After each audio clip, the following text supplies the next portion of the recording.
Global domination isn't an entry-level course. To be blunt, the Chinese are doing it wrong.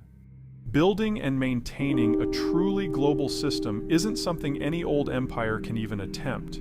To this point in history, only two countries have pulled off the feat: America and Britain. Most casual and even professional observers of international affairs fear a third is on the rise: China. China's economy grew from the seventh largest economy in the world in 1996 to the second in just 15 years. If trajectories hold, China is set to overtake the United States in economic size around 2030. Add together expansive investment in infrastructure, low wages, and rapid gains in productivity, and it is only a slight exaggeration to say that all supply chains lead to China. China has over 100 metro regions with over 1 million people, which form a regional supply network that has fueled global growth for more than 2 decades. In addition to making China by far the world's #1 exporter, Made in China 2025 is meant to put the already unnatural economic growth on steroids. Made in China 2025 intends to bring China into direct competition with the Americans' growth engines of the past few decades: high technology and advanced engineering. China's naval expansion has increased the number of active duty vessels above 300, as America's self-imposed spending diet has reduced its fleet below that level. The Chinese military now fields a ballistic missile it calls the Guam Killer, capable of striking the Americans' primary Western Pacific base. Chinese hacking and espionage activities have been wildly successful in both acquiring tech and in making the various American cyber commands look like baby boomers trying to figure out what emojis are. American investment often comes with legal and humanitarian strings attached, enabling the less picky Chinese to invest their way into influence in second and third tier, and a not small number of first-tier countries the world over. The raw materials producers of the world, from South Africa and Australia to Russia and Saudi Arabia, now consider the Chinese market the most important market in the world. Whether it's China's rapid growth in oil imports or its singular control of the soybean import market, Chinese consumption seems to be the only consumption that matters. China produces nearly half of 2 little pillars of civilization called steel and aluminum, and has near total control over the production of rare earth metals, which can be found in everything from advanced fighter planes to renewable utilities. The Chinese government is unafraid to wield the power of the state to let its geopolitical competitors know of its displeasure.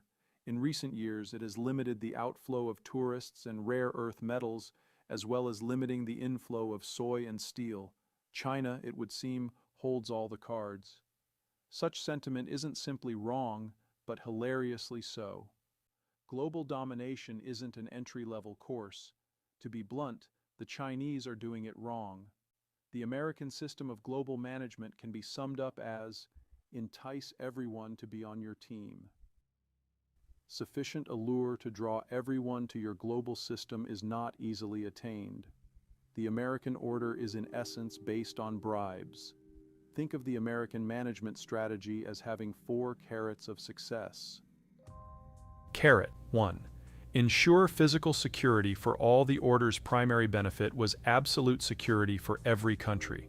The United States would protect all order members from the military advances of order and non-order members alike. But the first piece of this process is something most who advocate for a post-American world gloss over: gaining trust. A would-be hegemon must prove it is willing to bleed to protect the interests of every member of its new order.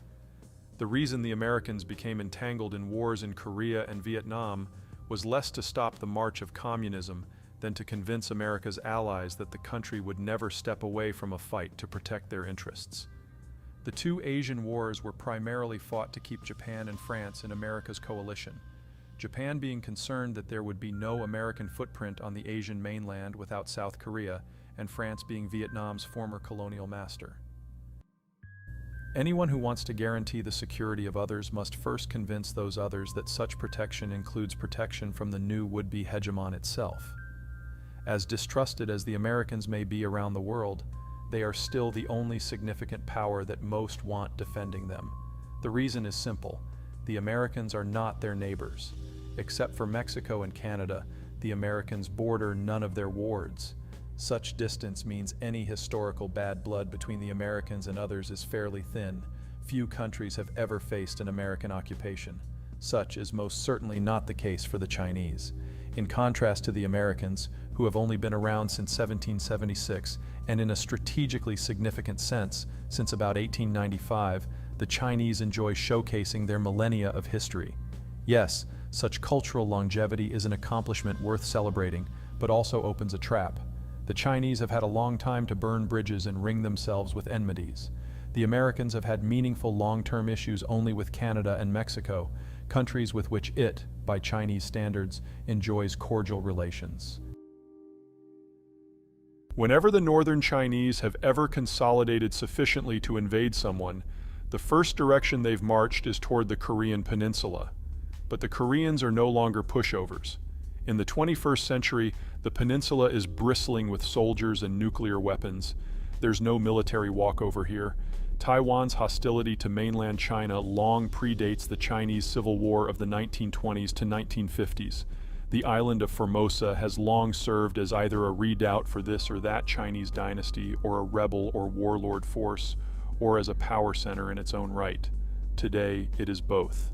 The Kazakhs, knowing the Chinese think of them as uncouth horse-riding barbarians, moved their capital from the near-border city of Almaty to the former Soviet gulag of Astana, while also getting buddy-buddy with the Russians to achieve a degree of insulation and protection from Beijing. That's worth underlining. The Kazakhs would rather be beholden to their former Soviet masters than integrated with China. Japan has been the traditional regional bugaboo of the Chinese for the past handful of centuries, and Japan's at times brutal raiding and/or occupation of much of the Chinese coast and northern interior regions leaves the Chinese itching for revenge. That's hardly the sort of thinking that earns one friends in Tokyo.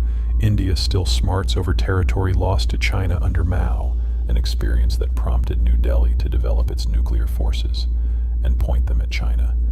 China's relationship with Russia is even more damning.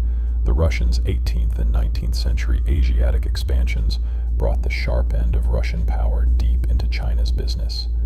Russian forces occupied what are now the modern Chinese provinces of Xinjiang, Inner Mongolia, Heilongjiang, Jilin, and Liaoning, the last serving as Beijing's access to the open ocean. The ill feelings are hardly ancient history. In the 1950s, Stalin helped instigate the Korean War on China's doorstep, knowing full well that if the Americans came, the Chinese would feel compelled to act. The Americans came, the Chinese intervened, and then Stalin charged his socialist brethren for the weapons the Chinese needed to fight it. Anywhere in the world on short notice to defend the order, and they could and would guarantee absolute protection of all Allies' merchant shipping. These promises required the Americans to patrol all seas at all times. Anyone wanting to displace the Americans as the hegemon of a globalized world would have to do the same. No one can. The core problem is capability. America's global position throughout the order is a direct outgrowth of the country's naval dominance at the end of World War II. In late 1945, the American Navy was not simply on a wartime high in terms of force strength, experience, and deployment reach. The world's other navies were pretty much gone. The next largest non-American carriers aren't even really operational. Russia's Kuznetsov appears to like catching on fire. The UK's Queen Elizabeth hasn't yet exited sea trials. India's Vikramaditya is a floating mass of technical problems, and the engines on France's Charles de Gaulle aren't powerful enough to bring it up to aircraft launching speed, except under near-perfect conditions. In fact, the next 9 largest fully operational carriers are also all operated by the US Navy. Much is made of China's Liaoning. It shouldn't be. On paper, the Liaoning has perhaps 1/7 the combat capacity of a Nimitz. And the Chinese didn't build it. The Soviets did. In the 1980s. Sort of. This first-of-type vessel was never completed. After the Soviet breakup, the Ukrainians stripped it for parts. The ship then languished, rusting at dock for a decade until the Chinese purchased it. Today it is used purely as a training platform. China's naval engineering is improving. The 001A, China's domestically manufactured clone of the Liaoning, is undergoing sea trials at the time of this writing, but there are still decades of work to go before China can float something that can compete with a Nimitz.